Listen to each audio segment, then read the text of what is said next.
नमस्कार मित्रांनो, तर मी तुम्हाला मिनोक्सिडिलबद्दल काही माहिती देणार आहे. मिनोक्सिडिल हे 1980 मध्ये डेव्हलप झालं होतं आणि ते ब्लड प्रेशरच्या पेशंटसाठी एक मेडिसिन बनवली होती. पण त्याचे काही साईड इफेक्ट लोकांना जाणून आले. तर त्या साईड इफेक्टचं असं होतं की त्याने लोकांच्या हेअरची ग्रोथ वाढत होती.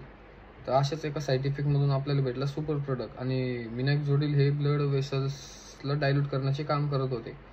म्हणजे आपलं जे ब्लड फ्लो आहे का त्याची ते इन्क्रीज केलं होतं त्याने. इन्क्रीज केल्यामुळं आपल्या हेअर्सला टाईम टू टाईम ब्लड मिळत असल्यामुळं ते जास्त ग्रोथ वगैरे त्याची भेटत होती.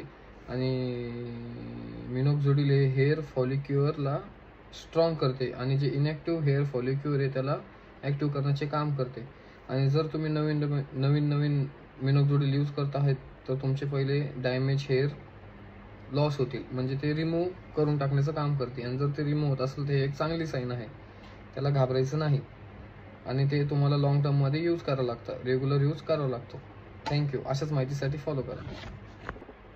तुम्ही नवीन मिनोक्सिडिल यूज करताना तुमचे काही हेअर लॉस होतील तर त्या हेअर लॉसला घाबरायचं नाही.